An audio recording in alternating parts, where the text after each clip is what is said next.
Hello students, मैं doctor Radhika Agarwal आपको भारत की मिट्टियों के दूसरे अंक में आपका स्वागत करती हूँ। पहले अंक में हम लोग बात कर चुके हैं मिट्टियां कैसे बनती हैं। मिट्टी क्या है? मिट्टी एक ऊपरी सतह पे जो परत है उसको कहते हैं मिट्टी। ये चट्टानों के विखंडन और वनस्पतियों के गलने सड़ने से उत्पन्न हुई है। ठीक है। भारतीय कृषि अनुसंधान परिषद ने भारतीय मिट्टियों को 8 वर्गों में बांटा है, जिसमें से हम जालौर मिट्टी के बारे में कल बात कर चुके हैं जो 22% पे। उसके बारे में जो कहाँ पाई जाती है वो तटवर्ती इलाके और भारत के तटवर्ती इलाके और उत्तरी मैदान, ठीक है, जहां पे ये जो गंगा यमुना का मैदान है ब्रह्मपुत्र का, उसमें पाई जाती है जालौर मिट्टी जो 22% है। भारतीय पूरे क्षेत्र मिट्टी के क्षेत्रफल को हम देखें तो 22% है। अब हम दूसरी मिट्टी के बारे में बात करते हैं, वो है काली मिट्टी। ये लगभग इसका भारतीय मिट्टी में 28% का ये काली मिट्टी पाई जाती है। ये 5 लाख वर्ग किलोमीटर में पाई जाती है। फिर से मैं बात करती हूँ, काली मिट्टी 5 लाख वर्ग किलोमीटर के क्षेत्रफल में पाई जाती है। ठीक है। इसे रेंगुर भी कहा जाता है। रेंगुर क्यों कहा जाता है? क्यों? ऊपर की इसकी सतह काले काले होती है। इसका विस्तार मतलब कहाँ कहाँ फैली हुई है ये काली मिट्टी, आपको कहाँ कहाँ मिलेगी इसके बारे में बताते हैं। महाराष्ट्र, उत्तरी कर्नाटका, दक्षिण पूर्व गुजरात, पूर्व मध्य प्रदेश, उत्तरी आंध्र प्रदेश, उत्तर पश्चिम तमिलनाडु और दक्षिण पश्चिम राजस्थान में इस काली मिट्टी का विस्तार है, जो कि भारतीय मिट्टियों में इसका परसेंटेज 22% है। ठीक है। अब इसको रेंगुर के नाम से भी जाना जाता है। ये 5 लाख वर्ग किलोमीटर। जल्दी याद करने की कोशिश करिए। इसका निर्माण कैसे हुआ है? अब हम लोग बात करते हैं, ये जो काली मिट्टी है या रेंगुर मिट्टी है, रेंगुर जिसे नाम कहा जाता है, इसका निर्माण कैसे हुआ है? निर्माण लावा पदार्थों के विखंडन से। अब में लावा क्या होता है? जो ज्वालामुखी है या वोल्केनो जिसे कहते हैं, उससे जो लावा निकलता है उसके विखंडन से, उसके टूटने से, उस लावा पदार्थों के टूटने से जो मिट्टी बनी है वो है काली मिट्टी। ठीक है। फिर से मैं रिपीट करती हूँ, काली मिट्टी वो है जो ज्वालामुखी में से लावा पदार्थ जो निकलते हैं उसके विखंडन से बनती है।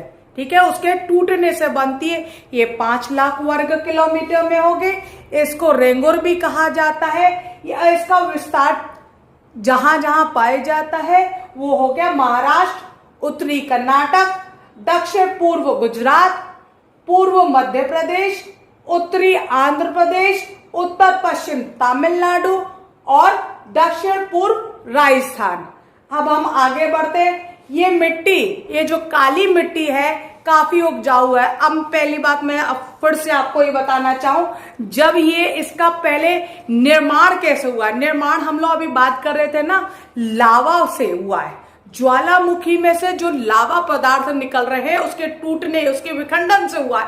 तो इसका मतलब क्या है? ये मिट्टी बहुत उपजाऊ है। ठीक है। ये मिट्टी जब नीचे से सतह से सारी चीजें निकल रही हैं, उससे ये बनी है, उसका निर्माण हुआ है इस मिट्टी का, तो ये बहुत उपजाऊ है। ठीक है। कपास की खेती के लिए सबसे ज्यादा महफूज है। सबसे ज्यादा कपास की खेती होती है। काली मिट्टी में क्या है? इसको रेंगुर भी कहा जाता है। ये कपास की उपज के लिए सबसे बढ़िया है। ठीक है। यहाँ मूंगफली, तंबाकू, गन्ना, तिलहन, दलहन के लिए भी उपयुक्त है। हम सबसे पहले इसका फिर से दोबारा बात करते हैं। ये पूरे में 22% है काली मिट्टी। भारतीय अगर मिट्टियों को काम प्रतिशत देखें तो काली मिट्टी का प्रतिशत 22% है। ये 5 लाख वर्ग किलोमीटर में फैला हुआ है।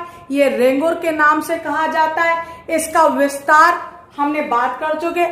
अब इसका निर्माण के बारे में बात करते हैं। ज्वालामुखी के उद्गार से जो लावा निकलता है, उसके विखंडन, उसकी चट्टानों, उसके पदार्थों के विखंडन से, जब ज्वालामुखी से जब पदार्थ लावा निकलता है तो वो ठंडा हो जाता है, कुछ समय बाद वो ठंडा हो जाता है, चट्टानों के रूप में उसका विस्तार हो जाता है। ठीक है, ये इसके विखंडन से, इसके टूटने से, लावा पदार्थों के टूटने से जो मिट्टी बनी उसको काली कहते हैं। क्यों? नीचे से निकल रहा है तो वो काले रंग का हो गया। ठीक है ना, पृथ्वी की अंदर की अंदरी सतह से जो चीज निकली वो हो गई काली, इसलिए ये काली मिट्टी है। रेंगोर, इसमें क्या हो गया? कपास की खेती बहुत अच्छी हो गई, मूंगफली हो गई, तंबाकू हो गया, गन्ना हो गया, दलहन और तिलहन की खेती भी बहुत अच्छी होती है। अब हम लोगों ने काली मिट्टी के बारे में पूरी याद कर लिया। अब हम दूसरी मिट्टी के बारे में बात करते हैं, वो है तीसरी मिट्टी। भारतीय कृषि अनुसंधान केंद्र ने जो तीसरी मिट्टी का वर्गीकरण किया है, 8 मिट्टियों में से हम तीसरी मिट्टी का वर्गीकरण को पढ़ने जा रहे हैं, वो है लाल व पीली मिट्टी। ये लाल व पीली मिट्टी का भी ये 28% है। अगर हम भारतीय मिट्टियों में देखें प्रतिशत, तो ये 28% इसका है। ये कितने विस्तार, इसका विस्तार कितना है? 5.18 लाख वर्ग किलोमीटर के क्षेत्र में फैला हुआ है। फिर से मैं रिपीट कर देती हूं, लाल व पीली मिट्टी, इसका विस्तार 5.18 लाख वर्ग किलोमीटर। फिर से मैं रिपीट करती हूं, 5.18 वर्ग किलोमीटर के क्षेत्र में ये पीली और लाल मिट्टी का फैलाव है। ठीक है, इसका निर्माण कैसे हुआ है? इसका निर्माण 3 ग्रेनाइट, नीस और शिस्ट चट्टानों के विखंडन से हुआ है। ग्रेनाइट बहुत मजबूत होता है। ग्रेनाइट, नीस और शिस्ट, ये 3 चट्टानों के टूटने से हुआ है।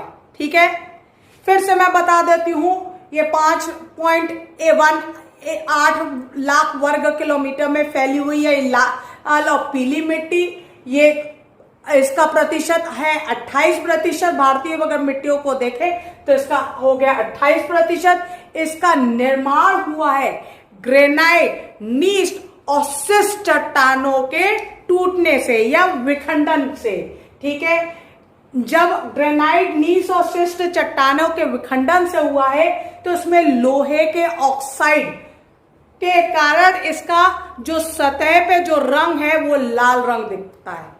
फिर से मैं बात करती हूं, लोहे के ऑक्साइड से के टूटने से इसका जो सतह पे जो रंग आपको इस मिट्टी का दिखाई देगा वो लाल रंग का है, इसलिए इसको लाल मिट्टी कहा जाता है। ठीक है, लोहा जब जंग लग जाती है, जब उसमें से झड़ता है तो वो कैसा होता है? लाल रंग का हो जाता है ना, लाल लाल।